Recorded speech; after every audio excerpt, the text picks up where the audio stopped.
திருச்செங்காட்டாங்குடி எனும் ஊரில் தனது மனைவி மற்றும் மகனுடன் சிறுதொண்ட நாயனார் வசித்து வந்தார். தினமும் ஏதாவது ஒரு சிவனடியாருக்கு உணவளித்த பின்னரே தான் உணவு உண்ணுதலை வழக்கமாக கொண்டிருந்தார்.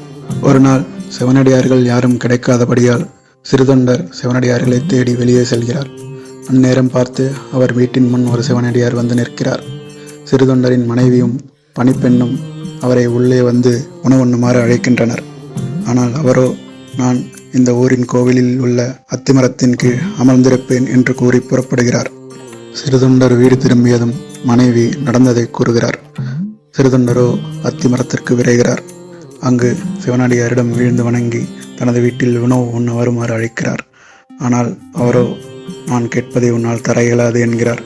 சிறுதொண்டர் தாங்கள் எது கேட்பினும் நான் தருகிறேன் என வாக்களிக்கிறார். சிவனடியார், நான் 6 மாதத்திற்கு ஒரு முறை உணவு உண்பவன்.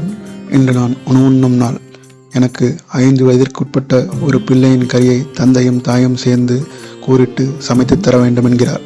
சிறுதொண்டர் வீடு திரும்பி மனைவியிடம் நிகழ்ந்ததை கூற, உலகில் எந்த ஒரு தாயும் தந்தையும் செய்யாத காரியத்தை அவர்கள் செய்ய முற்படுகின்றனர். ஆம், தனது மகனான சீராளனையே சிவனடியாருக்கு அளிக்க முற்படுகின்றனர். சிறுதொண்டர் வெளியில் விளையாடி கொண்டிருந்த தன் மகனை வீட்டிற்குள் அழைத்து வருகிறார். அனைத்தையும் செய்து முடிக்கிறார். பணிப்பெண்ணின் உதவியுடன் கரியையும் சமைத்து முடிக்கின்றனர். பிறகு சிவனடியாரை அழைக்கின்றனர். சிவனடியாரோ, எனக்கு தனியாக உணவு உண்ணும் பழக்கமில்லை, உங்கள் மகனை அழையும் என்கிறார். சிறுதொண்டரோ, அவன் இப்போது இங்கு உதவான் என்கிறார். அவன் இங்கு வந்தால்தான் நான் உண்பேன் என்கிறார் சிவனடியார். செய்வதறியாத சிறுதொண்டரும் மனைவியும் வாசலுக்கு சென்று சீராளா என்று அழைக்கின்றனர். என்ன ஒரு அதிசயம்! நகமும் சதையுமாய் சீராளன் அவர்களை நோக்கி ஓடி வருகின்றான். அனைவரும் உள்ளே செல்கின்றனர். அவர்களுக்கு பேரெதிர்ச்சி காத்திருந்தது. ஆம், அந்த சிவனடியாரை அங்கு காணவில்லை. அனைவரும் உடன் வெளியே விரைகின்றனர். அங்கு காண்பதற்கு அரிய பேரணி அனைவரையும் சூழ்ந்தது. ஆம், எங்கும் பிரகாசமாய் ஆனந்த பூர்த்தியாய் எல்லை இல்லாத ஈசன் விண்ணிற்கும் மண்ணிற்குமாய் காட்சியளித்தான்.